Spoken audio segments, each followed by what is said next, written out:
ஒரு காலத்தில் ஒரு ஏழை மரத்தொழிலாளி காட்டில் வாழ்ந்து கொண்டிருந்தான். ஒரு நாள் அவன் மரம் வெட்டிக் கொண்டிருக்கும்போது அவன் கோடாரி தவறி நதிக்குள் விழுந்தது. அவன் மிகவும் கவலையடைந்தான். அப்போது நதி தேவதை தோன்றி ஒரு பொன்னாலான கோடாரியை காட்டினாள். "இது உன்னுடையதா?" என்று கேட்டாள். மரவெட்டியவன், "இல்லையம்மா, அது என்னுடையது இல்லை" என்று நேர்மையாகச் சொன்னான். பிறகு வெள்ளிக் கோடாரியையும் காட்டினாள். அவன் மறுபடியும் இல்லை என்றான். அவனுடைய நேர்மையை பார்த்த தேவதை 3 கோடாரிகளையும் அவனுக்கு பரிசாக கொடுத்தாள். மரத்தொழிலாளி நேர்மைக்கு கிடைத்த பரிசை எண்ணி மகிழ்ச்சியுடன் வீட்டிற்கு திரும்பினான்.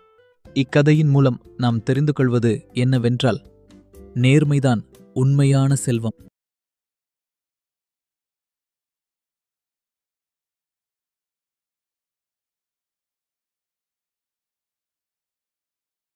ஒருநாள் ரவி மற்றும் குமார் என்ற 2 நல்ல நண்பர்கள் காட்டில் நடந்து சென்றார்கள்.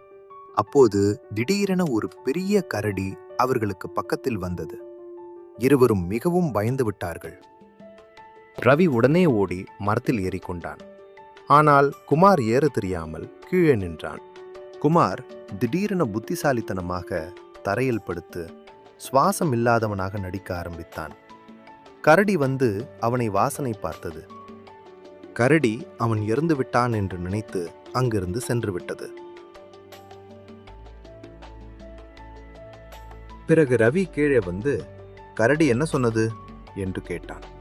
குமார் சொன்னான், "ஆபத்தில் உதவாதவன் உண்மையான நண்பன் அல்ல" என்று சொன்னது. இக்கதையின் மூலம் நாம் தெரிந்து கொள்வது என்னவென்றால், ஆபத்தில் உதவுவனே உண்மையான நண்பன்.